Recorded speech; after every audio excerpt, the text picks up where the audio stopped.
Hey guys, it's Kad. Welcome back to my channel. Today I want to go through step by step what my YouTube setup is. This is basically the setup that I use to film my YouTube videos, and I do believe that this is quite beginner and budget friendly, at least most of the things. So if you are looking to start your channel in 2022, or you already have a channel but you're maybe looking to upgrade a few things, then this might be helpful for you, so definitely keep on watching. Butterflies. Oh yes, of course. So the first thing you're going to need is obviously something to film on. This could be an actual camera or just your phone. These days smartphones have really good quality cameras, so you could easily just start with using your phone. So if you're just starting out and you don't really know if YouTube is your thing yet or if it's something you want to pursue, then you can easily just start out with your phone and not having to invest in a camera. However, if you're ready to invest, then a camera would be great. It has longer battery time, you can see yourself in focus. When I first started out, I also used my phone. However, when I knew YouTube was something I wanted to pursue more seriously, I upgraded to a camera. The first camera that I invested in was the Canon EOS M100, mainly because of the budget, not because it had like incredible reviews. It's not a bad camera, but looking back I can definitely see the difference between my current camera and that one. The camera that I currently use is the Canon G7X. I am really satisfied with how this camera works. I think it produces great quality videos and also has pretty decent audio with the built-in microphone, and the settings are easy to use. I think it does everything it needs to do. I don't feel the need to have a separate camera for sit-down videos and a separate camera for vlogging. The next thing you're going to need is a tripod. Now, I cannot stress this enough. Having a good tripod is such a lifesaver. Now, of course, if you have a built-in shelf or some type of furniture that is just perfectly the height that you need for filming, then by all means go ahead, use that. But that is simply not the case for me personally. I have been through a bunch of tripods over the years, and I finally have one that I am really happy with. Something adjustable and something that is just gonna fit no matter what I'm filming, and I think having a tripod is just really great. So even if you have a great spot in your home that just works perfectly, I think a tripod gives you a lot of freedom to move around and change up your settings a little bit. The tripod I have is from Amazon. I don't think it has like a specific name or anything, so I'm just gonna link it down below. It was definitely a little bit pricey compared to the previous tripods I had, but it is also the best tripod. It just has a lot of settings that my previous tripods did not, and overall it's just such good quality, so it's definitely worth the investment for me.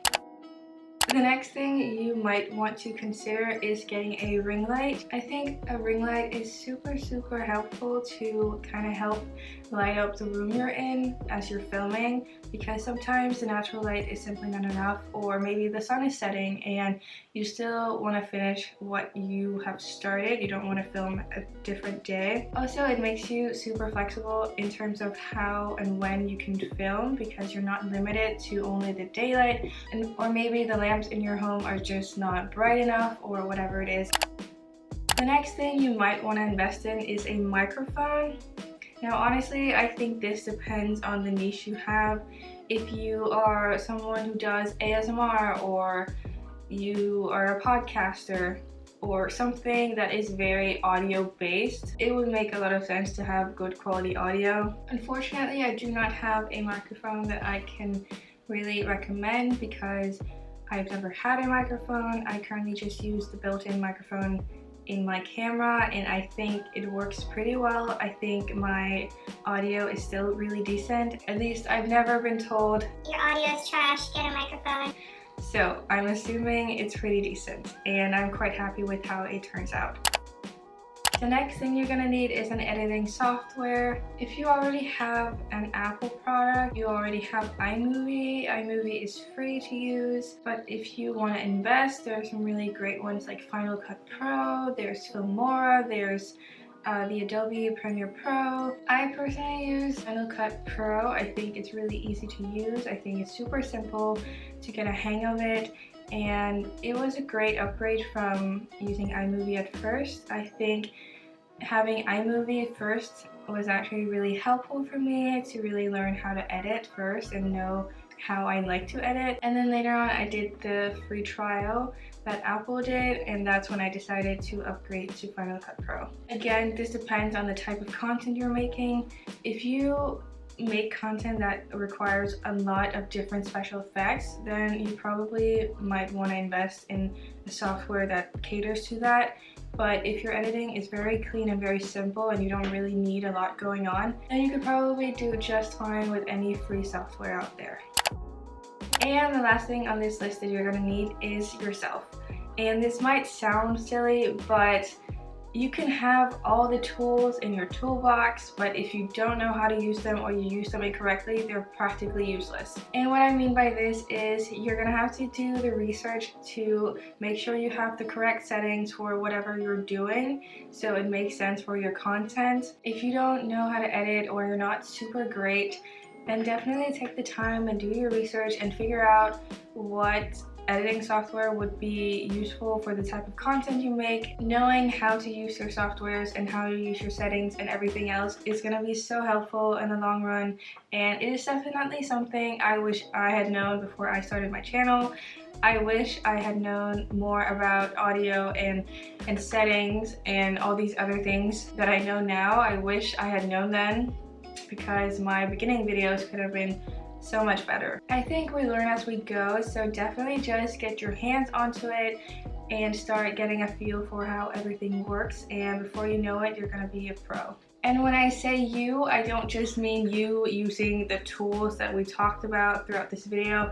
I also mean you as a person. I think camera presence is definitely something we don't talk about enough, but it is such an underrated skill, and it definitely takes time to learn. It takes time to know how to interact with your camera and interact with your audience. I personally have been on YouTube making videos for nearly 4 years, and I have not been comfortable in front of a camera until very recently, and even sometimes I still get a little shy, a little camera shy if I haven't filmed in a while, but I definitely feel a lot less anxious in front of a camera, and I don't have as many takes in between cuts anymore as I used to. So it definitely takes practice, and it's definitely something you should not underrate, but it will come with time. Okay, so that is the end of this video. I hope you guys found it helpful. If you did, leave a comment telling me which tip was the most helpful. Also, don't forget to subscribe and turn on my post notification bell so you never miss an upload. And if you made it all the way to the end, thank you so much. You're awesome, and I really appreciate it. And I will see you guys next week. Bye, guys.